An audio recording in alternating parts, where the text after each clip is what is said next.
Amad Diallo is growing increasingly frustrated by the lack of game time at Manchester United. What exactly is he going to do? Welcome to the United Hotspot as we do get into this Diallo talk. Honestly, it is not surprising. This perhaps is something we expected as Amad Diallo comes to Manchester United as a high-profile signing because he was young but with so much potential in him. That's why we paid quite a big sum to Atalanta to get him. He comes to Manchester United. Of course, he was young in 2021. First season, he's loaned away to Rangers, plays 10 games, scored 3 goals. Second season, he goes to Sunderland, where he had his best performance in a competitive second division of English football. Now he returns to Manchester United and he thinks, I'm getting a few minutes now. But guess what?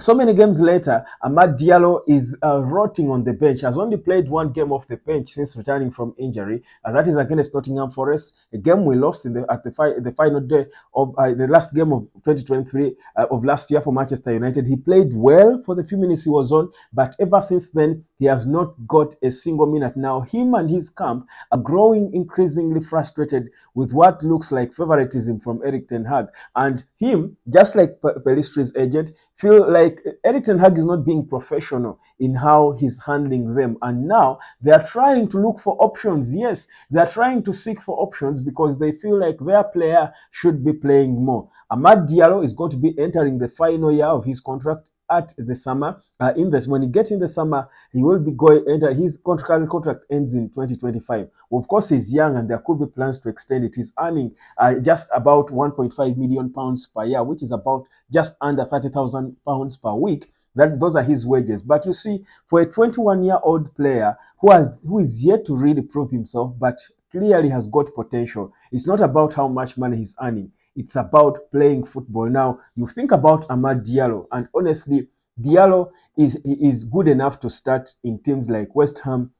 He's good enough to start in things like, I think, even Tottenham, teams like Aston Villa in the Premier League, teams like Everton. All these are teams or clubs that can give Amad Diallo playing time. And it is reported that all these teams are already monitoring him and trying to see if they can go for him in the summer. And Amad is beginning to get ideas because of this lack of game time. Why? Because Anthony is playing more minutes than him, and for Diallo and his camp, it's not about him starting. Obviously, they know that perhaps a starting would be too early to expect because, I mean, he was injured for a long time. He just returned from loan, but at least a few minutes off the bench, because even the one chance he was given, he did justice against Nottingham Forest. But Erik Ten Hag has just kept him sat on the bench and giving him false hope that he would get a few minutes. But even when we are leading by 3-0, Amad Diallo is not considered. And for him and his agent, they are running out of patience. Now, that's a bad thing, considering that we are rebuilding this club,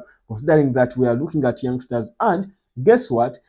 The more painful thing is that we are already being linked with a couple of wingers, from Pedro of Wolves to Michael Olise, who it was reported last week that our recruitment team approved his signing. Fabrizio Romano confirmed this, that our recruitment team approved, they gave the green light for us to proceed and try to bid for Michael Olise, who is a winger, plays largely in the same position that Amad Diallo loves to play. So what that means is that there is no big plan for Amad Diallo. There is no future plan for Amad Diallo, and this has frustrated him and his agent because his progress is now stunted. They have stunted his career. Like we've been crying out as the supporters. You see, what we see is what these players see, is what goes on in their heads. Because we see that Anthony has not really been good enough, even if he has been given all the chances as a starter, as a substitute. He has failed to make an impact. For Scott McTominay, at least you see that as a starter, he struggled, but as a substitute,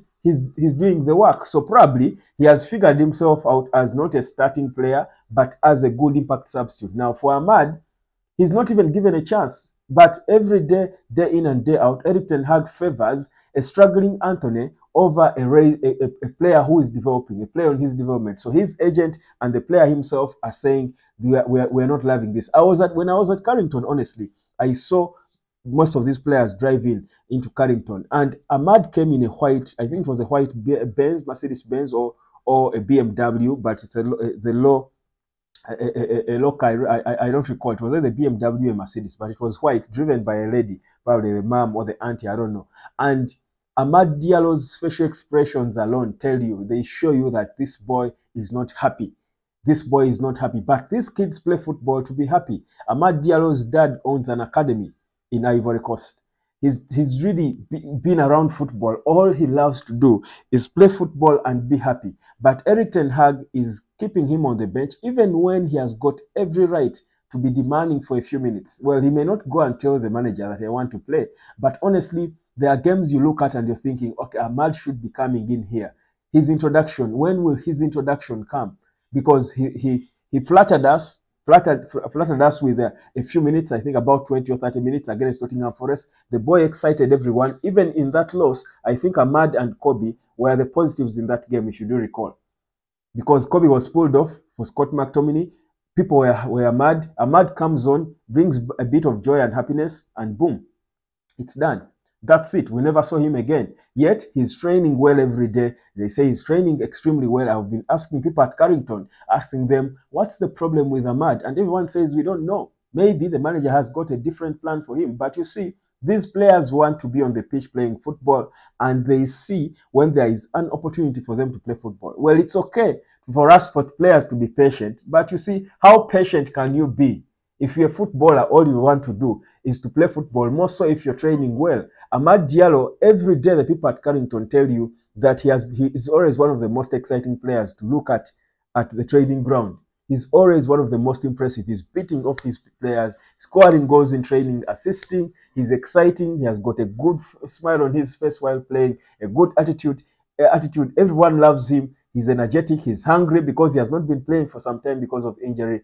He wants to be on the pitch playing, but just when he thinks he's returning to form, put out there, excites the fans, feels the atmosphere of playing a good game. The coach puts him back on the bench, and he's rotting there. Anthony keeps coming ahead of him. Would you blame him for feeling frustrated and wanting to force a move away in the summer when he's entering the final year of his contract? So that's the situation we have on our hands when it comes to Amad Diallo. Of course, Ineos has got a big job to do now to try and calm these young players who feel frustrated by the manager and his approach. Well, he has given opportunities to the Kobes. Of course, Hoyland was a big money signing. He had to give him an opportunity. He's a player, but also is a big player. He has given opportunities to Garnacho, but that's not enough. That's not to say that he cannot give Amad Diallo his playing time when he's doing a lot better than Anthony, both in training and in the few minutes he's come on, he has made better impact than Anthony has ever done in the so many games he has been starting and coming off the bench. So that is the frustration. The favoritism of Erik Ten Hag is continuously frustrating people and players at the club, their agents, and you see footballers today are no longer as patient as back then. You know why? Because there are very many options for them. Back then, you are a Man United player, you cannot think about going to West Ham or these small clubs. You want to start United. But you see, the gap has closed a bit. Yes, we might still be historically a huge club compared to West Ham, Tottenham, Aston Villa, Newcastle, and name them. But you see, in terms of money, but also in terms of attention, all these clubs are watched. They have got fans, and players are no longer so moved by the whole history and they would love to play for Man United.